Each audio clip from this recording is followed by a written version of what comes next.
Hello दोस्तों, good morning. स्वागत है एक बार फिर से आप सभी का एमजेटी एजुकेशन में।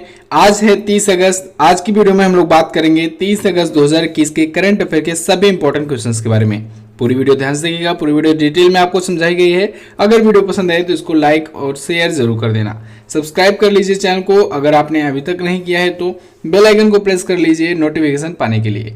इसकी पीडीएफ फाइल और डिटेल्स के साथ क्विज मिलेगी आपको हमारे एप्लीकेशन एमजेटी ऐप पर। गूगल प्ले स्टोर पर जाइए, एमजेटी ऐप डाउनलोड कीजिए और यहाँ से फ्री में क्विज और पीडीएफ वगैरह प्राप्त कीजिए। बात करते हैं लास्ट डे के क्वेश्चंस की। लास्ट डे का हमारा पहला क्वेश्चन था आपसे, चंडीगढ़ के वर्तमान में उपराज्यपाल कौन है? तो वो हैं बनवारी लाल पुरोहित। राज्यों के राज्यपाल को शपथ उस राज्य के हाईकोर्ट का मुख्य न्यायाधीश दिलाता है। वर्तमान में भारत के कंट्रोलर जनरल ऑफ अकाउंट्स हैं दीपक दास, अभी नई नियुक्ति हुई है। सीआरपीएफ के इंस्पेक्टर जनरल हैं पीएस रानी पिसे और सीआरपीएफ के डायरेक्टर जनरल हैं कुलदीप सिंह जी। इन सभी क्वेश्चंस के बारे में काफ़ी स्टूडेंट ने डिटेल में आंसर किया था। आप सभी लोग ऐसे ही डिटेल्स के साथ आंसर किया करो। बात करते हैं आज के दिन के पहले क्वेश्चन की। पहला क्वेश्चन मोस्ट इंपॉर्टेंट है, राष्ट्रीय खेल दिवस कब मनाया जाता है? तो दोस्तों, नेशनल स्पोर्ट डे प्रत्येक वर्ष 29 अगस्त को मनाया जाता है। ये क्वेश्चन दोस्तों बहुत ज़्यादा इंपॉर्टेंट है, कई बार एग्जाम में रिपीट हुआ है। राष्ट्रीय खेल दिवस किसकी जयंती पर मनाया जाता है ये भी पूछा गया है। तो हॉकी के जादूगर कहे जाने वाले मेजर ध्यानचंद जी की जयंती होती है 29 अगस्त को। उन्हीं की जयंती के रूप में ये मनाया जाता है राष्ट्रीय खेल दिवस, नेशनल स्पोर्ट डे। ठीक है। अच्छा, इसी दिन दोस्तों राष्ट्रीय खेल पुरस्कार दिए जाते हैं, राष्ट्रपति भवन में राष्ट्रपति के द्वारा दिए जाते हैं। तो ये भी इंपॉर्टेंट है, ये भी पूछा जा सकता है। राष्ट्रीय खेल पुरस्कारों में कौन कौन से होते हैं? जैसे खेल रत्न होता है जिसका अभी नाम बदला गया है, तो अगेन ये इंपॉर्टेंट है। अभी दोस्तों राजीव गांधी खेल रत्न पुरस्कार का नाम बदल करके मेजर ध्यानचंद खेल रत्न पुरस्कार किया गया है। इसके अलावा द्रोणाचार्य पुरस्कार होता है जो कोच को दिया जाता है, और अर्जुन पुरस्कार होता है जो खिलाड़ियों को दिया जाता है। ठीक है, ध्यानचंद पुरस्कार भी दिया जाता है। तो इन सभी पुरस्कारों को दिया जाता है इसी दिन, खेल दिवस के ही दिन, यानी 29 अगस्त को। ओके, 29 अगस्त को राष्ट्रीय खेल दिवस आपको याद होना चाहिए, very very most important day है। अगला क्वेश्चन देखते हैं, टोक्यो पैरालंपिक 2020 में भारत के लिए पहला मेडल किसने जीता? तो दोस्तों बहुत ही बड़ी खबर है, बहुत ही खुशखबरी वाली बात है। कल खेल दिवस के दिन 3 मेडल आए इंडिया के पास टोक्यो पैरालंपिक में। टोक्यो पैरालंपिक जैसा कि चल रहा है, मैं आपको अपडेट करता रहता हूं इसके बारे में। अभी इस पर मैंने आपको डिटेल में वीडियो बना करके दी हुई है। टोक्यो पैरालंपिक से जो भी क्वेश्चंस बन सकते हैं, ऐसे 22 महत्वपूर्ण क्वेश्चंस का एक वीडियो में आपको दिया हुआ हूं। अगर आपने नहीं देखा है उसको जरूर देखिए, वहां से क्वेश्चंस मिलेंगे ही मिलेंगे आपको एग्जाम में। तो फिलहाल टोक्यो पैरालंपिक 2020 में इंडिया की शुरुआत भी हो चुकी है, 3 मेडल आ चुके हैं ऑलरेडी। पहला मेडल किसने जीता? भाविना पटेल ने। भाविना पटेल दोस्तों ये टेबल टेनिस की खिलाड़ी हैं, टीटी की खिलाड़ी हैं और गुजरात की रहने वाली हैं। इन्होंने सिल्वर मेडल जीता है। कौन सा मेडल जीता? Silver medal. अच्छा, अगर आपको याद हो तो टोक्यो पैरालंपिक के अलावा इसके पहले जब टोक्यो ओलंपिक हुआ था तब दोस्तों पहला मेडल सिल्वर के रूप में ही आया था, और किसी महिला ने वो भी जीता था, मीराबाई चानू ने जीता था वेट लिफ्टिंग में। यहाँ भी एक महिला ही खिलाड़ी जीती है पहला मेडल, देश को पहला मेडल दिलाई, और वो भी सिल्वर के रूप में। ठीक है, भाविना पटेल। फिलहाल दूसरा मेडल भी सिल्वर आया है, 2 मेडल सिल्वर हो चुके हैं और तीसरा मेडल आया है ब्रॉन्ज। अभी सब हम लोग आगे बात करेंगे क्योंकि सभी के सभी क्वेश्चंस इंपॉर्टेंट है। यहाँ पर भाविना पटेल के बारे में बात करें तो ये फाइनल मैच में दोस्तों हार गई, क्योंकि जो फाइनल हारता है उसे सिल्वर मिलता है, जो फाइनल जीतता है उसे गोल्ड मिलता है। ओके, तो ये फाइनल में चाइना की वर्ल्ड नंबर 1 की जो टेबल टेनिस की खिलाड़ी हैं, पैरा टेबल टेनिस की खिलाड़ी हैं झाओ यिंग, इन्होंने इनको हराया है और झाओ यिंग को मिला गोल्ड और इनको मिला silver medal. Clear? Bhavina Patel दोस्तों पैरालंपिक में ये कोई सा भी मेडल जीतने वाली भारत की पहली पैरा एथलीट बन गई हैं। क्लियर? तो भाविना पटेल का नाम आपको याद रखना है, गुजरात की रहने वाली हैं। टोक्यो पैरालंपिक से थोड़ा सा फिर से रिवीजन करवा देते हैं क्विकली। देखिए, ये शुरू हुआ है दोस्तों 24 अगस्त से, चलेगा 5 सितंबर तक, टोक्यो में आयोजित हो रहा है। इस बार इसका 16वां संस्करण है, ये पूछा जा सकता है। टोक्यो ओलंपिक जो हुआ था वो 32वां संस्करण था, ये देखिए इसका 16वां संस्करण है। सोमाइटी जो है, सोमाइटी, ये इस बार का मस्कट चुना गया है। ये मैं आपको बताया था अभी क्वेश्चन ऑफ द डे में भी मैं इसको पूछ चुका हूँ। पैरालंपिक दोस्तों पैरा एथलीट्स के लिए होता है। जब भी कोई ओलंपिक आयोजित होता है, जहां आयोजित होता है वहीं पर जस्ट उसके बाद पैरालंपिक्स आयोजित कराए जाते हैं। तो जहाँ जहाँ मैंने आपको ओलंपिक रिवाइज करवाया हुआ था वहीं वहीं पैरालंपिक भी होंगे आने वाले संस्करण में। ठीक है, आने वाले कुछ संस्करण की बात करें तो 2024 में अभी पेरिस में होगा पैरालंपिक। ठीक है, टोक्यो, क्योंकि पेरिस ओलंपिक होगा उसके बाद पेरिस पैरालंपिक होगा। 2028 में दोस्तों लॉस एंजल्स में होगा अमेरिका में, और 2032 में कहाँ पर होगा, ऑस्ट्रेलिया में होगा। ये तीनों याद रखना चाहिए। अगला, टोक्यो पैरालंपिक 2020 में भारतीय एथलीट निषाद कुमार ने कौन सा मेडल जीता। तो देखिए ये दूसरा मेडल है टोक्यो पैरालंपिक में भारत का, और निषाद कुमार ने भी सिल्वर मेडल जीता है भारत के लिए। निषाद कुमार दोस्तों ये हाई जंप में जीते हैं, हाई जंप यानी ऊंची कूद में ये जीते हुए हैं। निषाद कुमार भारतीय एथलीट हैं और इन्होंने 2.06 मीटर ऊंची छलांग लगाकर भारत को सिल्वर मेडल दिलाया है। गोल्ड विजेता रहे दोस्तों रोड्रिक ने गोल्ड मेडल जीता है 2.15 मीटर ऊंची छलांग लगा करके। अच्छा, सिल्वर मेडल दोस्तों दो खिलाड़ियों को मिला है, निषाद कुमार को और डेलस वाइस को। ये भी अमेरिका के ही हैं। ठीक है, और अमेरिका के रोड्रिक भी हैं जिन्होंने गोल्ड जीता हुआ है। तो डॉलस वाइस जो हैं और निषाद कुमार, इन दोनों को सिल्वर मेडल जीता, इन दोनों ने सिल्वर मेडल जीता है। कारण ये है कि दोनों ने ही 2.06 मीटर ऊंची छलांग लगाई हुई है। निषाद कुमार कहाँ के हैं, ये दोस्तों हिमाचल प्रदेश के हैं। ठीक है, चलिए अगला क्वेश्चन देखते हैं। टोक्यो पैरालंपिक 2020 में भारतीय खिलाड़ी विनोद कुमार ने किस खेल में भारत के लिए कांस्य पदक जीता। देखिए ये तीसरा मेडल है। ये तीनों ही क्वेश्चन मुझे अलग अलग से क्यों लेना पड़ा, क्योंकि दोस्तों ये तीन के तीन सभी इंपॉर्टेंट है और डायरेक्टली क्वेश्चंस पूछे जाएंगे। तो ये जब मैं आपकी क्विज दूंगा, आपको इसका क्विज दूंगा या फिर मंथली करंट अफेयर में ये क्वेश्चन दूंगा, तब आपका रिवीजन हो जाएगा। तो जिससे जब आप रिवीजन करते रहो तब भी आपको ये क्वेश्चन मिले देखने को। इस वजह से ये तीनों क्वेश्चन अलग अलग दिया गया है। तो यहाँ पर देखिए विनोद कुमार ने दोस्तों डिस्कस थ्रो में जीता है भारत के लिए कांस्य पदक यानी ब्रॉन्ज मेडल टोक्यो पैरालंपिक में। ये भारत का तीसरा मेडल है अभी तक का। ठीक है, अभी खेल दिवस के दिन 3 मेडल आ चुके हैं। बहुत ही अच्छी खबर है। डिस्कस थ्रो में इन्होंने दोस्तों 19.91 मीटर का डिस्कस थ्रो किया है। और डिस्कस थ्रो जैसे कि आप इमेज में देख रहे हैं कुछ इस प्रकार से थ्रो किया जाता है, ये गेम होता है। अब इसमें गोल्ड किसने जीता है, गोल्ड जीता है दोस्तों पोलैंड के पियोटर कोसविज ने। इन्होंने 20.02 मीटर का थ्रो किया है डिस्कस। सिल्वर मेडल जीता है क्रोएशिया के वालिमिर सैंडर ने। इन्होंने 19.98 मीटर का डिस्कस थ्रो किया है। और तीसरे नंबर पर यानी ब्रॉन्ज मेडलिस्ट हैं विनोद कुमार इंडिया के। ओके, तो इनको मैंने आपको बताया 19.91 मीटर का डिस्कस थ्रो किया है।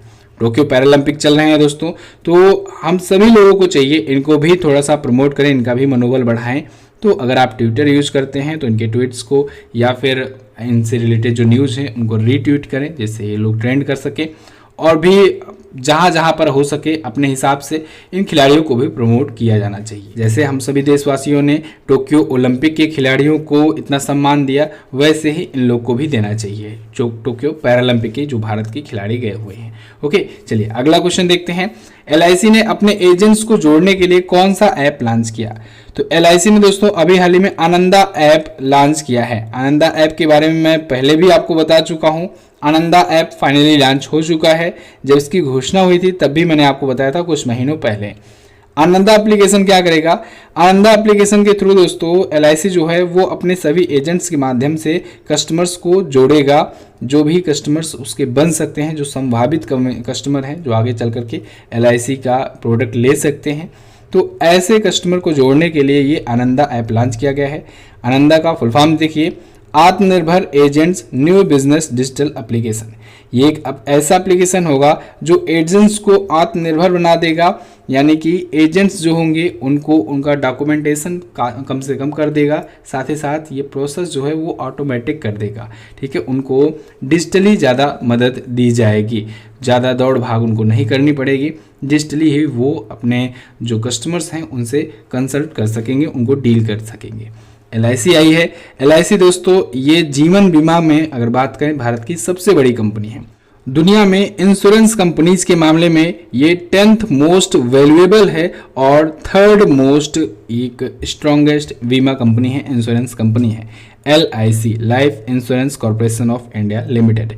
स्थापना हुई थी 1956 में, मुंबई में हेडक्वार्टर्ड है और MR कुमार ये इसके वर्तमान में अध्यक्ष हैं। LIC से रिलेटेड भी दोस्तों बहुत सारी न्यूज़ेस आई हैं पिछले दिनों में, जैसे अभी MR कुमार का ही कार्यकाल बढ़ाया गया था। इसके अलावा दोस्तों इसने सरल पेंशन योजना शुरू की थी। सरल पेंशन योजना बहुत इंपॉर्टेंट है, इसको याद रखना है। इसने अपने अध्यक्ष का कार्यकाल 62 वर्ष तक लिमिट कर दिया है, एज लिमिट जो है वो बढ़ा दिया है, 62 वर्ष तक कर दिया गया है। इसके अलावा दोस्तों इसने आरोग्य रक्षक बीमा योजना भी लॉन्च करने की घोषणा की है। एक नए प्रकार की होगी आरोग्य रक्षक, ठीक है, मेडिकल इंश्योरेंस टाइप की होगी। ओके, इसने दोस्तों अभी एक नया MD नियुक्त किया है मिनी IPA को, और इनके अब 4 MD कौन कौन हो गए हैं? मुकेश कुमार गुप्ता, राजकुमार, सिद्धार्थ मोहंती और मिनी IPA। तो ये 4 इसके हो गए हैं, 4 मैनेजिंग डायरेक्टर होते हैं, इसको आपको याद रखना है, कंफ्यूज नहीं होना है। और अब फाइनली आनंदा ऐप भी LIC ने लॉन्च किया है। अगला क्वेश्चन, हाल ही में किस राज्य ने पहला हस्तशिल्प पार्क बनाने की घोषणा की? तो उत्तर प्रदेश राज्य सरकार ने दोस्तों पहला हस्तशिल्प पार्क बनाने की घोषणा की है। उत्तर प्रदेश सरकार के द्वारा किया गया है ये हस्तशिल्प को बढ़ावा देने के लिए।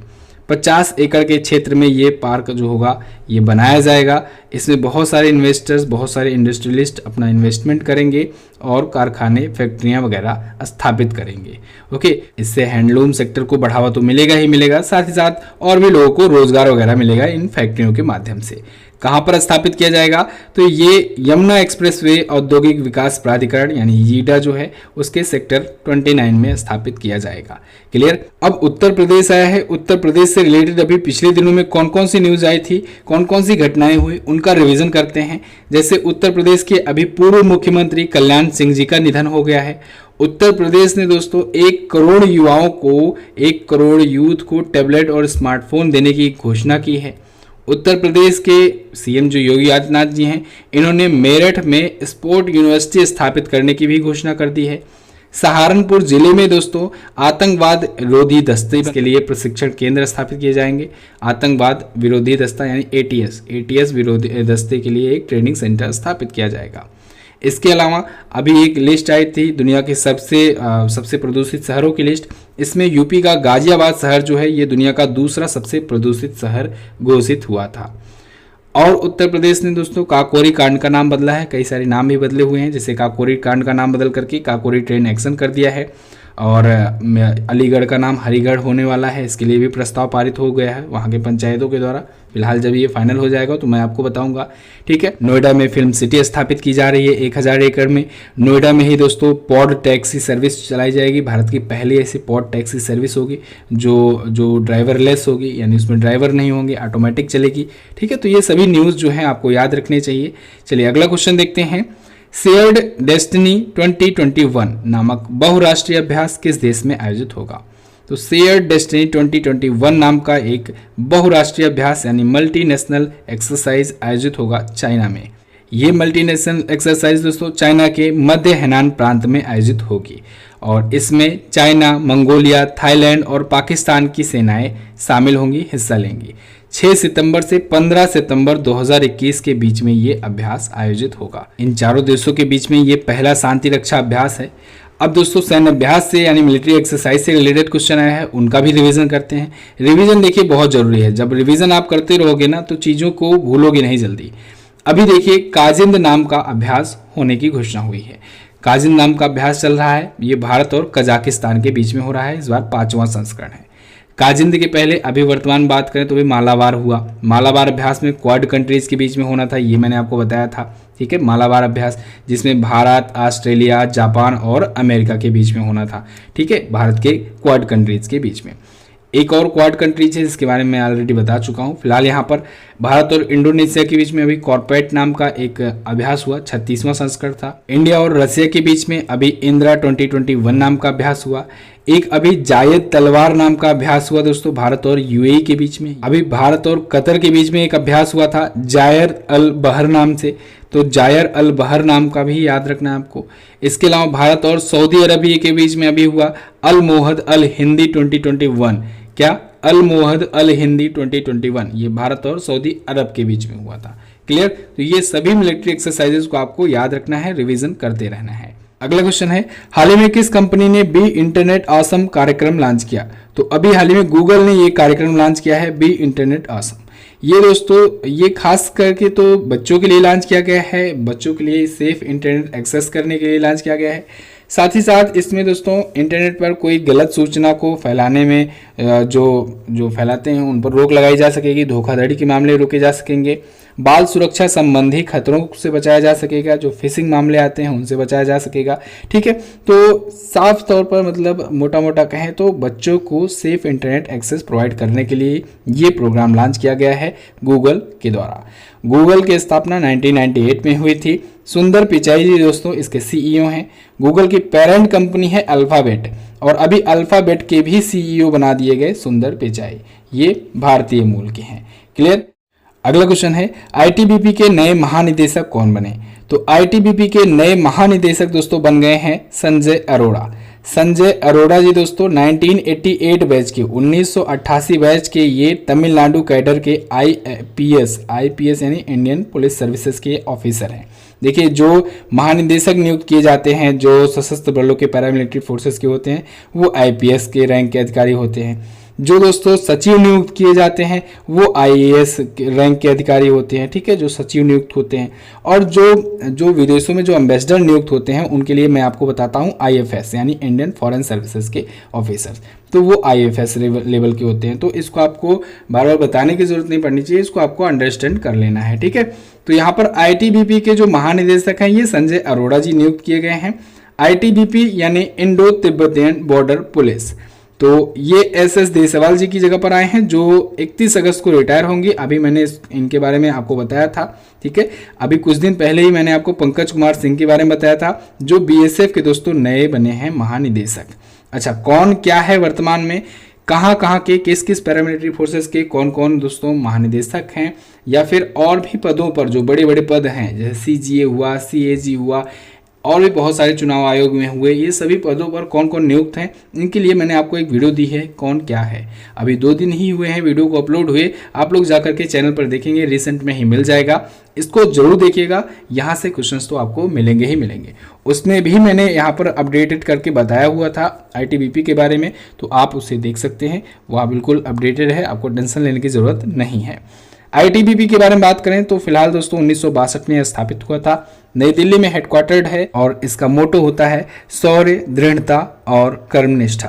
क्या? शौर्य, दृढ़ता, कर्मनिष्ठा, ये होता है इसका मोटो।